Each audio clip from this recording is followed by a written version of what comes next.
Senadores votam nesse momento a chamada PEC das decisões monocráticas. Discussão que começou ontem e que a gente vai avançar a partir de agora com o Bruno Pinheiro, que vai trazer todas as informações ao vivo. E aí, Bruno, o que esperar? Oi, Evandro, vamos lá sim. A você, ótima semana, que bom falar contigo. E agora o que está acontecendo? Estão fazendo a conta na ponta da caneta. Eu conversei com nomes da oposição há alguns minutos e é feita uma conta de 51 votos. Muito diferente de uma aprovação do calendário especial que foi aprovado na noite de ontem com só 48 votos a 20. Se a votação fosse ontem, não seria vitória da oposição, já que é necessário cerca de 49 votos acima. Então, um a menos esse resultado de ontem. E aí eles reviram, fizeram algumas reuniões, essa articulação, várias ligações e estão contando com 2 votos que serão alterados. Eu acabei levantando uma informação sobre esses nomes. O voto número 1 do senador Vanderlan e o voto número 2 da senadora Leila, que seriam os votos que seriam alterados e aí ajudaria a chegar no número necessário. Acontece que de um outro lado, aliados também lá do Palácio do Planalto, exemplo, o ministro da Agricultura, que hoje é ex-ministro, ele foi exonerado hoje justamente para voltar ao Senado Federal e ajudar no voto em assuntos importantes neste momento que estão em análise aqui no Senado Federal. Então, aumenta o número de votos do outro lado. O que a oposição está usando neste momento? Que essa PEC não é uma PEC de oposição ou de apoiadores do ex-presidente Jair Messias Bolsonaro. É uma PEC que vai resgatar a autonomia do Senado Federal. É isso que está sendo utilizado nas negociações. E a oposição está convencida que vai chegar a 51 votos. E ainda hoje será retirado a parte que fala sobre a limitação, já que em 2022, de forma resumida e de forma interna, a Suprema Corte já resolveu, já colocou uma limitação sobre o pedido de vista, somente até 90 dias úteis. Então, a gente vai aguardar se essa conta de otimismo da oposição vai chegar com 51 votos na reta final. É jogo final de campeonato, Evandro. É na ponta do lápis realmente para tentar chegar no resultado. Muito obrigado pelas informações, Bruno Pinheiro. Se tiver novidade, atualização, chama a gente aqui ao vivo. Bom trabalho para você aí em Brasília. Quando a gente vai assim na continha, um por um, é porque a situação está apertada. E vocês, qual é a expectativa que vocês têm em relação à aprovação ou não dessa proposta que limitaria a atuação dos ministros do Supremo Tribunal Federal em relação às decisões monocráticas, que são aquelas decisões tomadas por apenas um ministro, e também ao pedido de vistas, quando eles pedem mais tempo para analisar os propostas que estão lá. Gustavo Segré, vou começar contigo, já que você voltou hoje. Obrigado. Eu vejo 2 cenários. O primeiro, eventualmente, a aprovação. Não está fácil. Estão contando voto a voto. Mas se isso acontecer, vai gerar um mal-estar no STF, com certeza, porque tem um dos poderes que está colocando limite no outro. E quando o poder, um dos poderes, recebe o limite do outro, não gosta. Se ele coloca o limite no outro, aí a dor é menor. Mas quando a gente fala em um poder colocar limite no outro, neste caso, não seria papel do Legislativo também tomar essas decisões? Porque cabe ao Legislativo poder dizer ou falar, peraí, quando algum dos poderes não está respondendo da maneira como se espera. A República fica clara quando a gente observa quais são essas limitâncias nos poderes. O Executivo executa, o Legislativo legisla e o Judiciário, através do STF, é o guardião da Constituição e deve prevalecer essa função. O problema é que o STF se involucrou em questões que não eram do STF, eram do Legislativo. E ninguém gosta que alguém venha e cutuque o trabalho que está fazendo. Agora, o segundo cenário, se não for aprovado, o recado está dado. Porque é uma questão de voto. De repente, hoje não consigo aprovar, mas amanhã também. Então, fica no teu canto, eu fico no meu. Mas, uma observação final. Se for aprovado, será que o STF vai ficar quieto? E essa é a dúvida. Eu te faço essa pergunta então, Fábio Piperno. Como você estima a reação do STF em relação à aprovação dessa proposta? Então, essa é uma grande incógnita. A gente não sabe se vai haver algum tipo de retaliação ou não. E até porque essa retaliação ela não precisa ocorrer necessariamente de imediato. sabe que muita coisa vai acontecer com o tempo e há pessoas, né, que guardam isso no freezer para usar no devido momento. Eu acho o seguinte, em relação ao placar, primeiro que não é um pleito unicamente da oposição. Por exemplo, Rodrigo Pacheco, que é um aliado do governo, é um dos patrocinadores, né, desse movimento. Tá? Agora, veja, hoje, por exemplo, o jornal o Estado de São Paulo publica uma matéria cujo título é STF conclui julgamento que barra penduricalho do Ministério Público. Sabe de quando vem esse penduricalho? Do Lula 1, de 2006. Eita. Então, naquele momento, o governo queria discutir, o governo, de alguma forma, ele se mostrava contrário a uma série de vantagens que o Ministério Público acumulava, como o quinto, como vantagens, por exemplo, em função de cargos que um procurador exercia. Então, por exemplo, o procurador Segré era nomeado para uma função hoje, então ele incorporava essas vantagens ao salário dele para sempre, mesmo que ele exercesse essa função por pouco tempo. E aonde você quer chegar com isso? Isso está pendente até hoje. Eu quero chegar... Seguinte, não é possível que uma matéria como essa ela fique congelada lá no STF por 17 anos. Até porque a conta vem sendo paga.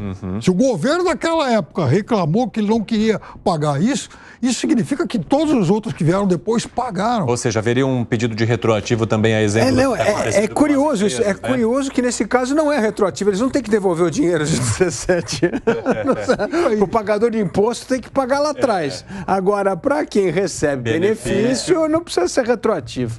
E aproveitando, Luiz Felipe Dávila, que você já tocou nesse ponto, de que forma que você entende essa continha que está sendo feita pelos senadores, inclusive com a própria liberação do ministro, né? Liberação, porque eu digo liberação, é exoneração, tecnicamente, mas ele vai voltar. Então seria, vai lá, vota lá e depois você vota. Governo federal provavelmente também pedindo que seu ministro vote contra, né, esse tipo de limitação aí do STF, mas isso indica, de certa forma, que há ali um cabo de guerra bem intenso. Bom, eu acho que vai ser aprovado, porque virou uma questão de honra para o presidente do Senado. Ele foi o pai da medida. Então, se não aprovar, vai ficar mal com ele, com o Rodrigo Pacheco. Então, eu entendo que vai passar no Senado, vai passar apertado. Mas não se esqueça que essa matéria vai para a Câmara.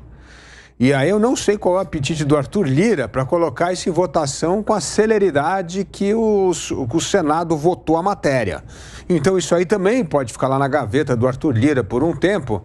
E aí a gente já conhece as negociações, dependendo de algumas votações, anda mais rápido ou mais devagar na gaveta do presidente da Câmara. Então não sei como essa matéria vai terminar na Câmara, que é o principal, se terá emendas ou não. Agora, eu acho que preciso falar duas outras coisas aqui importantes. A primeira é que existe mal-estar dentro do próprio Supremo com excesso de medidas monocráticas. Isso não é uma coisa que está todo mundo confortável. Não, e alguns ministros, principalmente ex-ministros, manifestam isso abertamente, óbvio, em conversas reservadas, mas deixa claro que há sim esse ativismo do judiciário, que o presidente Barroso, óbvio, como presidente da instituição, nega, mas que isso incomoda pessoas do judiciário, da carreira do judiciário. Então, o corporativismo dentro do judiciário está dividido.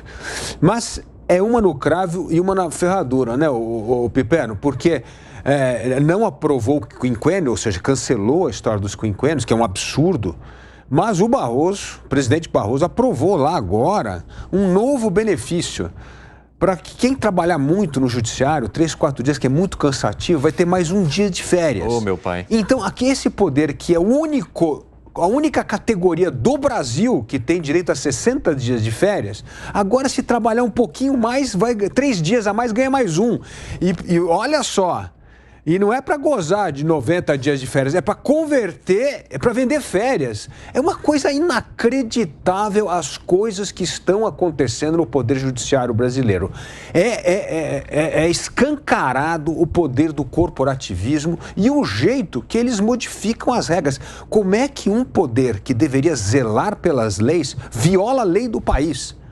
Que é o teto salarial, o teto da Constituição. Tem um teto, mas aí você inventa penduricalho, você ganha acima do teto. Qual é o exemplo que você dá sendo o guardião da lei que viola a lei? Que foi, Piper? Uma coisa que eu acho uma excrescência, usufruída por juízes e, enfim, promotores também, assim, é o auxílio moradia para quem já é da cidade. Então eu vou dar um exemplo. O sujeito ele passa um concurso, ele se torna, por exemplo, um procurador da República, ele mora em São Paulo. Aí, por sorte, ele consegue uma vaga aqui em São Paulo. Ora, ele consegue acumular a verba do auxílio moradia. Então, eu acho justo, se o sujeito for, por exemplo, sair de São Paulo e vai trabalhar em Manaus ou no interior do Mato Grosso, ok, ele tem um benefício para sair da sua cidade. Mas para o sujeito que já mora na cidade, por que ele vai ter? Ou seja, esse avanço, então, do Supremo Tribunal Federal, Gani, esse avanço do Senado em relação ao Supremo Tribunal Federal é pouco até se a gente for levar em conta todas as questões que poderiam ser analisadas ali. Muito pouco. O Dávila trouxe aqui um ponto bastante importante, que é o incômodo de alguns ministros do Supremo Tribunal Federal em relação à opinião pública. Recentemente, aqui no Direto ao Ponto, a gente entrevistou o político e nos bastidores ele nos confessou isso, que tem ministro do Supremo muito incomodado com as decisões de alguns ministros do Supremo. E veja que são várias as decisões. A gente está falando de decisões que interferem no poder legislativo. A gente fala de decisões, de questionamentos em relação da forma que é conduzida o processo, o Supremo tendo superpoderes, se tornando juiz, vítima, promotor, advogados com dificuldades de acessar os autos. Agora, recentemente, essa morte lamentável, né, de um dos presos do dia 8 de janeiro, com condições de saúde bastante precárias, né?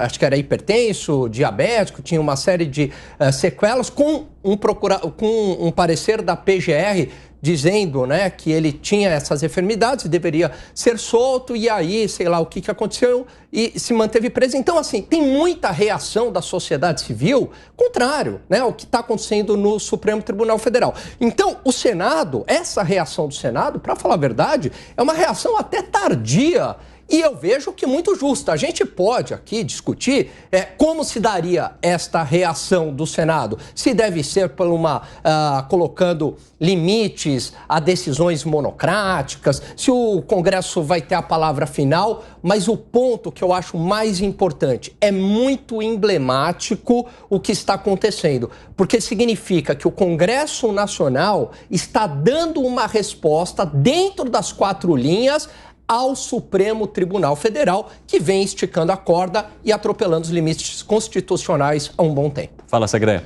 Eu queria aproveitar para responder um comentário que fez Piperno, muito criterioso, em relação a esse direito que tem determinadas personalidades da justiça de ter o auxílio moradia quando moram no mesmo lugar. Mas os valores, nossos valores, sempre estão por cima dos direitos legais que te permite a legislação. Se qualquer um de nós, tenho certeza disso, tivesse o direito de cobrar morando no mesmo lugar, a gente dispensaria esse direito. Não tem uma questão de direito, é valor. Por que eu vou ganhar por um direito a auxílio moradia se eu não preciso desse auxílio moradia? Mesmo que a lei me permita isso, está nos valores. A pessoa poderia, de alguma maneira, resignar esse direito porque ele não precisa disso. Então, aí tem a ver com valores e não com a legislação puramente dita. E eu quero pegar também uma carona no que disse o Alan sobre esse rapaz que morreu. Vocês estão praticamente no trem da carreta furacão aqui, um pegando carona no outro. Veja, haja lugar. Tem a ver com a nossa discussão, porque eu acho também que o judiciário tem que ser cobrado para trabalhar mais. Porque esse cidadão morreu, a PGR, inclusive, sugeriu que o STF analisasse o caso dele e tal, Sim. sugerindo, inclusive, que ele pudesse ter algum tipo de, enfim, de benefício por conta do estado de saúde. Muito bem. No Brasil, de 2017 até 2022, morreram mais de 100 mil pessoas no sistema carcerário. Então, esse rapaz está bem longe de ter sido uma exceção. Então, se morreu tanta gente, é porque tem alguma coisa que não está funcionando. Outra coisa, o Brasil tem dezenas de milhares de presos que, inclusive, já poderiam ter sido libertados, já tem a sua enfim, liberação autorizada aí por juízes, enfim. E até hoje isso não aconteceu. Inclusive no dia 8 de janeiro. Mas peraí, não entendi. 100 mil? No dia 8 de janeiro. Mais de 100 mil pessoas. Não pode ser, a conta não fecha. São 600 mil pessoas detidas. Inclusive, muitos do dia 8 de janeiro nem deveriam estar presos. Nem deveriam estar presos. Isso é uma outra, isso é uma ilação. O fato é o seguinte, eles estão presos e até porque e tem motivos para isso. Não. Então, se alguém pedir para que eles sejam soltos, a justiça vai lá e analisa os casos. Como, aliás, vários deles já foram soltos. O Brasil tem um problema muito sério, que é as prisões preventivas que ultrapassam o limite legal há muito tempo. Nós temos aí mais de 40% da população encarcerada no Brasil que está esperando julgamento. Isso é um absurdo. Como é que você tem, no caso do 8 de janeiro, 10 meses de prisão provisória? Isso não existe em nenhum lugar do mundo. E aí, tem um ranking internacional que mensura a eficiência do judiciário no mundo. O Brasil está em penúltimo lugar no ranking de 129 países. Aliás, 131 países, o Brasil está em penúltimo lugar. O que é isso? Justamente o que a gente está tratando aqui é a justiça criminal mais parcial do mundo. É inacreditável, gente. Então, a gente também tem que olhar para esses problemas do nosso poder judiciário, essas ineficiências, porque isso causa injustiça atrás de injustiça, ao invés de zelar pela justiça no país. Então, nós precisamos aproveitar esses casos emblemáticos para rever coisas, problemas do judiciário que não é de hoje, né, Evandro? Problemas do judiciário que vem há muito tempo e que coloca em risco, sim, a credibilidade da justiça. E cada vez que a justiça está sob a ótica da suspeita, o que isso faz é enfraquecer o Estado democrático de direito.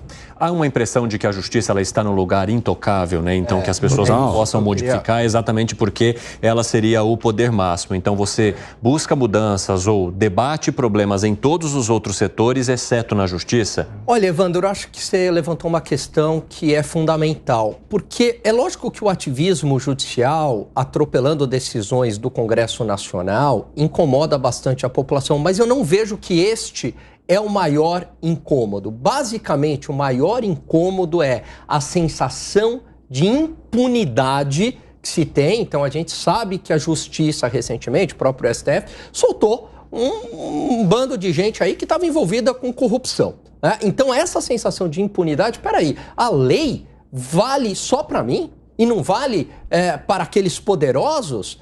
Essa sensação é muito ruim, porque parece que a democracia ela é relativa, né? A democracia só vale para um lado, o império da lei só vale para um lado. Isso gera uma revolta na sociedade. E um outro ponto, essa questão também de você dar aumento para a sua classe de maneira corporativista, esse excesso de gasto. Então parece que você tem uma classe de privilegiados economicamente e privilegiados perante a lei. E o resto da população é a segunda classe. Então, isso gera um desconforto muito grande na sociedade. Agora, Piperno, há o argumento daqueles que atuam na Justiça, inclusive no Supremo Tribunal Federal, que o volume de ações é muito grande e que, por isso, essas pessoas precisam, sim, ser bem remuneradas. Mas há algum problema no país que faz com que as judicializações sejam maiores do que poderiam ou deveriam ser, principalmente quando a gente fala da Suprema Corte, o Supremo Tribunal Federal? Bom, primeiro que eu não conheço ninguém que esteja no Poder Judiciário, nenhum juiz, ninguém que faça parte do Ministério Público que não seja muito bem remunerado para os padrões aqui do Brasil. Agora, há esse excesso, sim, ao qual você se referiu. Eu cito sempre como exemplo, que para mim é algo muito exótico, a história da Taça das Bolinhas.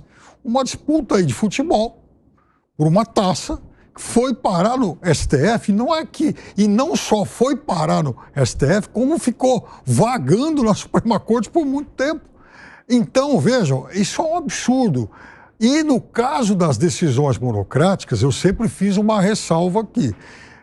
Eu sou contra uma série de decisões monocráticas, mas, de qualquer forma, também não acho que seja muito produtivo a gente parar a Suprema Corte para levar uma questão como a da taxa das bolinhas para o Pleno. Né? Mobilizar os 11 ministros para falar, puxa vida, essa taça tem que ficar com o time A e não com o time B. Pessoal, daqui a pouco a gente vai olhar um pouco mais para o nosso parquinho, para o nosso quintal, falar de rombo nas contas públicas em 2023. Tem um número que foi divulgado nesta quarta-feira que mostra que o rombo pode ser muito maior do que estava prevendo o Ministério da Fazenda e também o governo federal. E não é um número qualquer, não. A gente está falando aí de uma casa de 30 bi, tá? 30 bilhões de reais acima do que estava previsto. E o valor já não era pequeno. Então, daqui a pouco a gente vai trazer esse debate.